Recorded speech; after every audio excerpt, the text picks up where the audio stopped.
क्या कह रहे थे कि आप एसडीएम बनना चाहते हैं और नौकरी छोड़ करके आए हैं? देखिए, मैंने बीबीए और एमबीए की पढ़ाई इन टूरिज्म की। जी। तो फिर जब जैसे ही मैंने एमबीए क्वालिफाई कर लिया, उसी के 6 महीने बाद मेरी नौकरी पेट्रोलियम मंत्रालय में एज अ जूनियर ऑफिसर, जो कि बामो लॉरी एंड कंपनी लिमिटेड है, उस पर मैंने काम किया। 7-8 महीने मैंने काम किया। संस्था दिल्ली में थी, लेकिन मैं अपने आप को वहाँ सहज नहीं पा रहा था। मुझे लग रहा था कि शायद कुछ चीज़ों की कमी है। मैंने वहाँ नौकरी छोड़ी। मैंने अपने घर वालों पे बात की। घर वालों पे मेरे भरोसा था कि नौकरी छोड़ दो, और मैंने कहा कि मैं आयोग की तैयारी करूंगा। घर वाले के कोई बात नहीं, आ जाओ। मैं आया और मैं सोचा कि अब मैं एसडीएम बनूंगा, डीआईएस बनूंगा, तमाम पदे पालूंगा। और फिर मैंने कोशिश की पढ़ने की, लिखने की। और जब मैंने कोशिश की, चूंकि 1 साल हो गया कोशिश करते करते, इस कोशिश में जब लोक सेवा आयोग अपनी कोशिश नाकाम कर देता है, जब लोक सेवा आयोग हम बच्चों को अयोग्य कर देता है, तब तकलीफ होती है। ये नौकरी छोड़ करके क्या लगा, सही है या आपने गलती की? नौकरी जब छोड़ा तो बहुत तेवर था कि अरे वाह, अब जिंदगी को बहुत बड़ा कुछ कर लूंगा, अब डीएम एसडीएम बन जाऊंगा, तमाम चीजें होंगी। लोगों के साथ चल के काम करूंगा, नीतियों को, सरकार की नीतियों को रोड पे लाऊंगा। जब देखा कि सरकार हम ही को रोड पे ला दी, तब लगता है कि अब शायद नौकरी छोड़ के कुछ ना कुछ गलती जरूर कर दी। ऐसा है? बिल्कुल। चलिए, बहुत बहुत धन्यवाद। एसडीएम बनो, डीएम बहुत बनो। शुक्रिया आपका। फिर इंटरव्यू में आपका। बिल्कुल, डन। Thank you. जय हिंद। आज उत्तर प्रदेश प्रयागराज में जो प्रतियोगी छात्र हैं उनका आंदोलन चल रहा है। हम उत्तर प्रदेश लोक सेवा आयोग प्रयागराज के बाहर खड़े हुए हैं और ये पूरा आंदोलन चल रहा है। ये पूरा पीछे फोर्स खड़ी हुई है, सीआरपीएफ और उत्तर प्रदेश के तमाम वो लोग जो प्रतियोगी छात्र जो अपनी बात रखना चाहते हैं। उसी में से हमारे साथ, क्या नाम है आपका? सत्यार्थ स्वामी जी। ये बताइए, कितनी पढ़ाई किया है आपने? मैंने एमबीए इन टूरिज्म की है, बीबीए इन टूरिज्म की है। मेरी शुरुआती पढ़ाई नोएडा से हुई। बाकी मैं जो एमबीए मैंने टीटीएम किया, वो मैंने काशी विद्यापीठ से किया। मैं post graduate diploma in general mass communication भी हूँ बीएचयू से। तो ये बताइए, क्या मांग है आप लोगों की? ये जो पूरा मुद्दा चल रहा है, ये मांग, देखिए, हमने उत्तर प्रदेश आयोग से कहा कि आप जो भी रिजल्ट जारी करते हैं, वो रिजल्ट आप प्री के बाद जो रिजल्ट जारी करते हैं, आप हमें रिजल्ट दिखा दीजिए कि कितने कट ऑफ पे आपने कितना नंबर निकाला, आपने किन बच्चों का सिलेक्शन किया, नंबर क्या है, मेरिट क्या है। इस तरीके का मांग हमने आयोग से रखी। आयोग ने कहा नहीं, हम जो है यूपीएससी को फॉलो करते हैं, और हम जब सारी चीज़ें प्रोसेस की हो जाएंगी, अंत में हम 1.5 साल बाद आपको रिजल्ट दिखा देंगे कि ये सीन था। हमने कहा चलिए ठीक है, आपने ये सारी चीज़ें कह दी, आप यूपीएससी को फॉलो करते हैं। अगर आप यूपीएससी को फॉलो करते हैं तो आप ये बताइए कि यूपीएससी जिस तरीके से एग्जाम लेती है, उनके क्वेश्चंस में कभी गलती नहीं होती। वो हर साल जब एग्जाम को मानते हैं आप? एकदम, यूपीएससी जब भी एग्जाम लेती है, उनके क्वेश्चंस में गलती नहीं होती है। अगर वो कुछ त्रुटि कर भी देते हैं, अगर once in a blue moon अगर त्रुटि कुछ हो जाती है, तो हम यूपीएससी से आग्रह करते हैं और फिर उस पर संज्ञान लिया जाता है। आयोग पिछले 10 साल का कोई भी ऐसा पेपर दिखा दे जिसमें उनकी त्रुटि ना हो, या एक क्वेश्चन ऐसा कोई मान्य ना हो। आयोग पिछले 10 साल का ऐसा कोई प्रश्न दिखा दे जिसमें बच्चे संतुष्ट हो जाएं 4 से 5 क्वेश्चन में, नहीं, ये आयोग का सही आंसर है। पहली मांग हमारी है। दूसरी मांग हम ये कर रहे हैं, यूपीएससी जो है वो माइग्रेशन पॉलिसी को अपनाती है।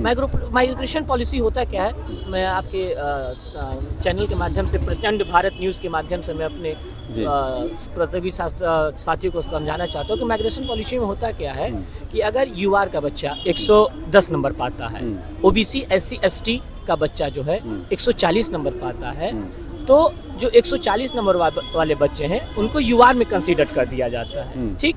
और फिर ओबीसी के लिए जो है उस हिसाब से मेरिट लिस्ट निकाली जाती है। इस तरह की माइग्रेशन पॉलिसी काम करती है। उत्तर प्रदेश लोक सेवा आयोग क्या करता है कि अगर ओबीसी के 129 नंबर आए, 130 नंबर एससी एसटी के आए और जनरल के 110 नंबर आए, तो ये क्या करते हैं, माइग्रेशन पॉलिसी को फॉलो नहीं करते हैं। ये ओबीसी के बच्चों को जो है उसी नंबर में ये अपना शॉर्ट लिस्टिंग निकाल देते हैं, कैंडिडेट घोषित कर देते हैं। हमारी मांग सीधी सी है कि अगर आप यूपीएससी को फॉलो करते हैं तो आप माइग्रेशन पॉलिसी भी फॉलो करिए। ये 2-3 मांगे हमारी हैं, और इस मांग को लेकर आज हम उत्तर प्रदेश लोक सेवा आयोग के सामने खड़े हैं, और हम चाहते हैं कि आयोग हमारी बात माने। हम सारे बच्चे ही हैं, ऐसा कोई नहीं है कि यहाँ बहुत धनाढ्य परिवार से हैं, सारे एक मिडिल क्लास फैमिली से आते हैं। और हमारा सीधा संवैधानिक मांग ये है कि अगर आप ऐसा कर रहे हैं तो हमारी इस मांगों को मानिए, और हम बड़ी संवैधानिक तरीके से इन मांगों को आज करीबन 4 से 4:30 बजे आयोग के सामने ज्ञापन को सौंपेंगे। उत्तर प्रदेश लोक सेवा आयोग और जो यूपीएससी है, इन दोनों में क्या मतलब अंतर तो है? ये स्टेट का है, वो सेंट्रल का है। है, लेकिन दोनों के नियम कानून में क्या अंतर है जिससे आप लोगों को असहमति है? नियम कानून में पहला मैंने ही आपको बता दिया है कि आप क्वेश्चंस उस हिसाब से नहीं लाते हैं। आपके हर साल क्वेश्चन 5 से 7 क्वेश्चंस गलत होते हैं। हाँ, चैट जीपीटी, गूगल और तमाम किताबें कुछ और आंसर बताती हैं और आयोग उसका कोई और आंसर बता देता है। आप कहते हैं कि आप यूपीएससी को फॉलो कर रहे हैं, हमारी फिर वही मैं आपको बता रहा हूँ कि अगर आप माइग्रेशन पॉलिसी फॉलो करिए तो जो भी है हमारा संविधान कहता है कि सबको समान अवसर मिलेगा। तो अगर आप माइग्रेशन को फॉलो नहीं कर रहे हैं तो समान अवसर कैसे मिलेगा? एक चीज़ अब हम देख रहे हैं कि जो स्टूडेंट्स हैं, जो प्रतियोगी छात्र हैं यहाँ आए हुए, वो 2 धड़ों में, कभी कभी दिखता है कि 2 धड़ों में बटे हुए हैं। एक तो कैटेगरी वाले, एक नॉन कैटेगरी वाले। मैं आपकी बात से पूर्णतः सहमत हूँ। होता क्या है कि जब हम लड़ाई लड़ते हैं तो हर सिक्के के 2 पहलू कभी कभी हो जाते हैं। तो यहाँ अक्सर हो क्या रहा है, हमारी सीट, और मैं आपकी बात पूर्णतः सहमत हूँ, यहाँ एक्चुअली 2 धड़ बढ़ जा रही है कि आप जनरल की बात क्यों उठा रहे हैं, आप ओबीसी की बात क्यों उठा रहे हैं। अगर आप जनरल की बात उठा रहे हैं, अगर आप जनरल के विरोध में, तो हम जनरल वाले बच्चे आपके साथ नहीं है। आप ओबीसी के विरोध में, तो आप ओबीसी के बच्चे के साथ नहीं है। यहाँ जितने छात्र हैं वो किसी के विरोध में नहीं है। हमारा सीधा सा, हम किसी व्यक्ति से लड़ाई नहीं लड़ रहे, हम नीतियों से लड़ाई लड़ रहे हैं। हमारा सीधा सा है कि हमने जो 2 मांगे रखी है, संवैधानिक तरीके से मांगों को पूरा कीजिए। हम किसी जनरल, ओबीसी, एससी, एसटी के खिलाफ नहीं लड़ रहे, हम सारे विद्यार्थी हैं। हालांकि संवैधानिक अधिकार है, ओबीसी के पास उतनी आरक्षण है, उनको वो मिले, यूआर के पास ईडब्ल्यूएस का आरक्षण, उनको वो मिले। इससे हमें कोई परहेज नहीं है, हम तमाम छात्रों को इससे कोई परहेज नहीं है। जो स्टूडेंट्स, जो प्रतियोगी छात्र तैयारी कर रहे हैं और इन कमियों का शिकार हो रहे हैं, उनके बारे में बताइए।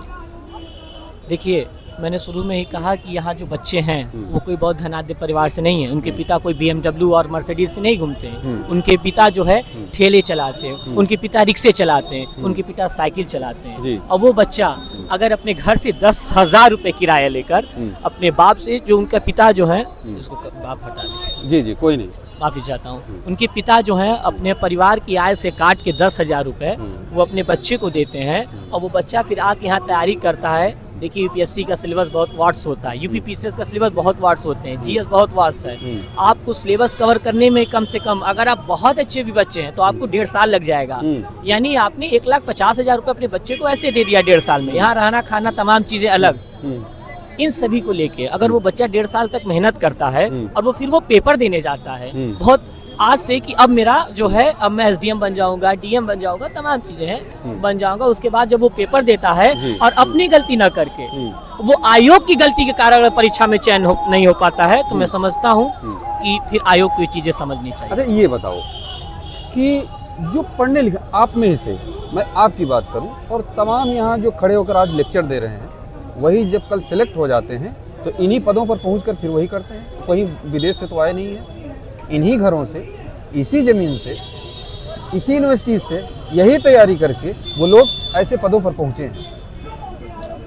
बहुत अच्छी बात आपने कही कि जो तमाम लोग हैं यहीं से उठेंगे, फिर वहाँ मैं दिखाना चाहूंगा अपने कैमरामैन के माध्यम से कि आप यहाँ दिखाइए और फिर आप एक बार आयोग की गेट दिखाइए, थोड़ा घुमा के दिखाइए, आयोग की गेट दिखाइए।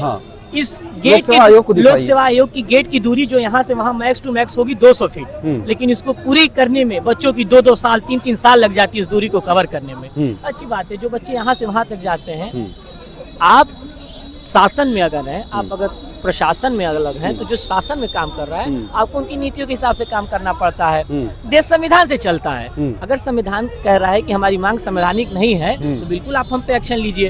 अगर देश संविधान ये कहता है कि नहीं, आपकी मांग संवैधानिक है, आपकी मांग जायज है, तो बेशक आप हमारी बातों को सुनिए और देश की आला दर्जे तक हमारी बातों को पहुँचाइए। जी, आपका बहुत बहुत धन्यवाद और बहुत बहुत शुभकामनाएं। बहुत बहुत धन्यवाद जी, थैंक यू। जय जरूर दीजिए।